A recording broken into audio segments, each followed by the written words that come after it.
So you've been putting in the effort, you've been putting in the work, you've been moving towards a certain point in time in the future, towards a certain goal. And maybe it took you a couple of years, maybe it took you only just a couple of weeks, but you're finally there and nothing happened.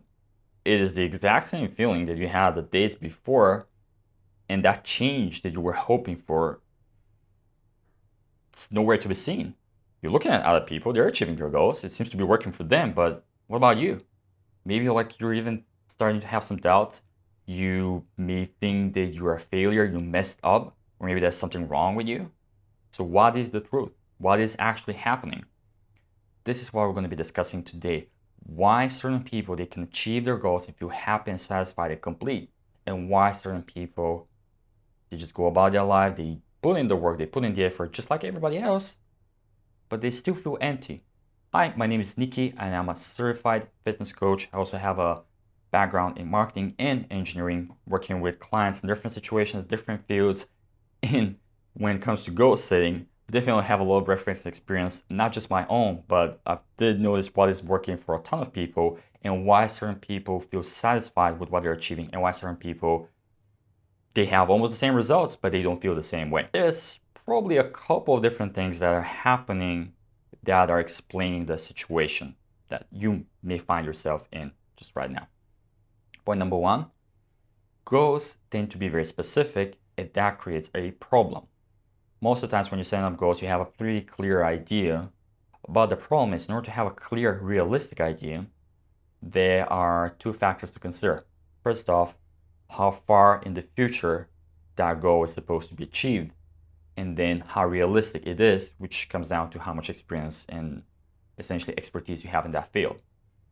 So the further ahead you set up a goal in the future, the more vague it's going to, or at least the harder it's going to be to be very specific, because there's a lot of variables that can affect your goal setting process, and chances are you're going to mess up and you're going to set up the wrong goal because you cannot anticipate everything is going to happen.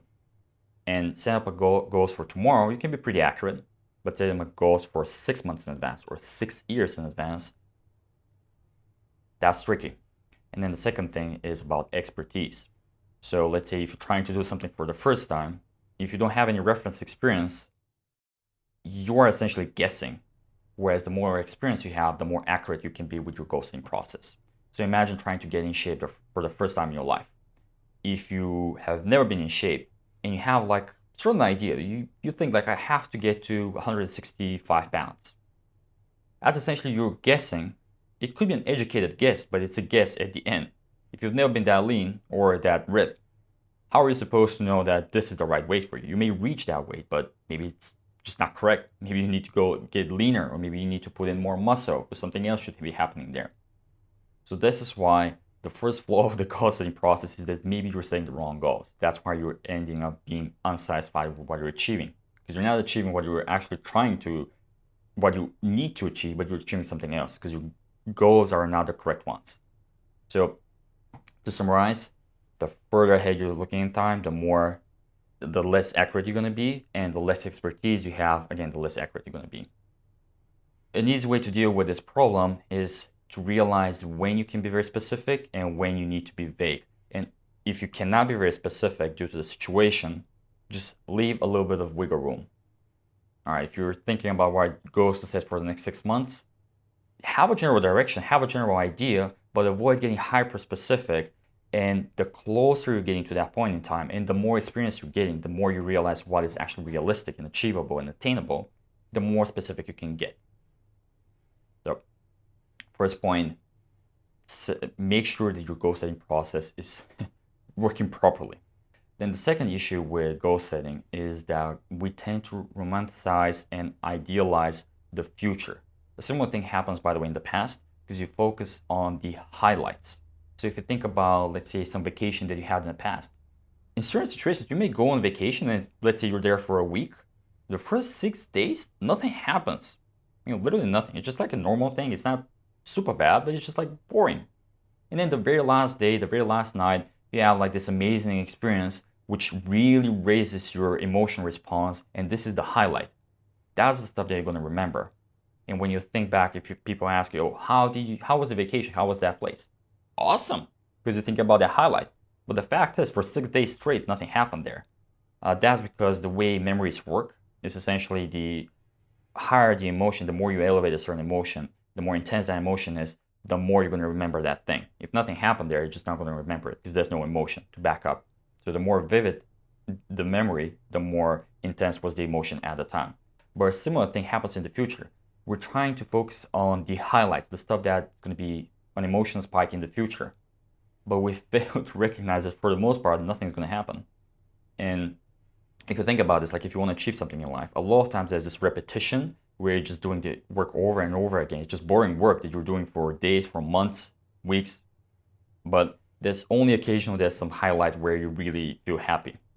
And a lot of times that highlight, by the way, is not going to be at the same time when you complete your goal. That highlight may happen during the process itself, or maybe a couple of weeks after you've achieved your goal. But since you focus on the highlights, that's what you think is going to be like the whole time, or when you finally achieve that goal. But the highlight, you're not sure when it will happen. And then the next point, kind of relevant to the previous one, is that our brains react to change. Think about the emotions again. You tend to react to either something that is super positive or super negative. If nothing's happening, you don't really react to it. So if there's some change, so something new maybe, sometimes just the novelty of things, it's exciting, it creates a change, that's what you're going to react to. But during a normal process of working towards a certain point in time, to achieving a certain goal, there's going to be some changes in the beginning. So initially you're going to have to pick up new skills, there's going to be some new things that you're going to have to learn. These are going to be, again, changes in how you feel, in your emotional reactions, how you're dealing with that situation. So you're not just doing the same thing over and over again, at least not initially, but there's going to be some disturbances to your normal routines, and you're going to pick up on that change. This is what you're going to experience. But at some point, those changes are going to become the new norm. The habits that you were trying to develop were essentially your new routine. So at the very end, there's like a little change that is happening. And unlike a video game, when you complete a level, there's some change. Like you go to the next level, you get a prize, you get some extra points or something like this. But in life, this is rarely the case. When you achieve your goals, the completion of a goal doesn't lead to an actual change. And if there's no change, there's nothing for you to react and nothing for you to feel. In certain situations, yes, achieving a goal may lead to an actual change in your life, but a lot of times that change may not be happening when you exactly complete that goal. It may happen a little bit later. So there could be some delay, or it may be happening prior to this. So what I'm trying to say here as a summary is that a lot of times where you don't feel satisfied, or you even feeling depressed after achieving a goal, this is totally normal, simply because you either set up the wrong goals, you have the wrong ideas and expectations, or it's just a process. It means nothing special is supposed to be happening when you finally achieve your goal. I mean, if you think about most things in life, once you achieve your goal, I mean, there's really nothing that's going to change. You just keep on the momentum. Like if you set up a specific goal in terms of how much money you should be making, you reach that milestone. You finally make that amount of money. Do you think you're going to get a prize? There's going to be some confetti. People are going to congratulate you? No. I mean, you just on to the next challenge.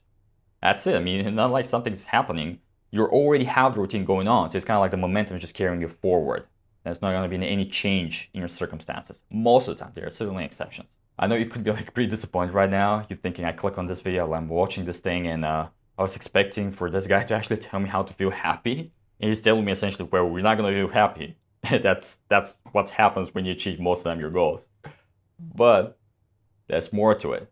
While it's pretty normal the ways our brains work and they adapt and adjust and react to certain things, and they don't react to the flat line when there's nothing new happening, which is what tends to happen at the end of a process. It's already a routine, it's already a habit, so it's a flat line, spikes. Instead of focusing on the very end and the completion of the goal, recognize that your brain is hyper-specific to the changes and to those emotional spikes and to certain highlights, which are normal in the beginning of the process, almost all the way to the end. So most of the, let's say, happy feeling, the positive feelings, most of the stuff that you're going to enjoy is going to be happening right at the start. That's why in the beginning you're super excited, because there's so much new stuff, there's new challenges, you're conquering new things, you're learning new things. It's not a habit yet. The very first time you do something, that's when it's exciting. If you've done it 100 different times, which is basically what happens at the end when you achieve your goal, it's no longer exciting. So instead of being hyper focused on that point in the future and hoping that once I complete that goal, it's going to be amazing, which most of the time this is not the case, again, due to the reasons that have already been explained.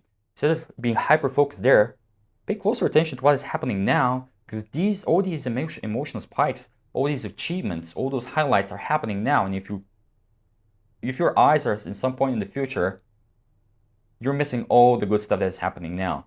So you know what they say, enjoy the journey, not the end. Like the path, that most of the emotion responses are going to be happening in the beginning, and most of the fun stuff is going to be towards the very beginning, maybe somewhere in the middle, and towards the end is just like execution, it's just momentum, so not much is happening there. But you can still enjoy the process if you're not too caught up in hoping that you're going to enjoy the very end. Because a lot of times the stuff that's going to be a highlight may not be happening at the very same time as when you complete your goal. Hopefully I did not confuse it too much and you got some good information from this video, and I hope you did enjoy it. But if you didn't, I was told by a very good friend of mine that hell is real, and it's actually called the realm of chaos, but kind of like details. And if you didn't enjoy this video, there's a high chance that you might be going there. I mean, that's what I heard, I don't know. But yeah, hopefully you're here next time, and cheers!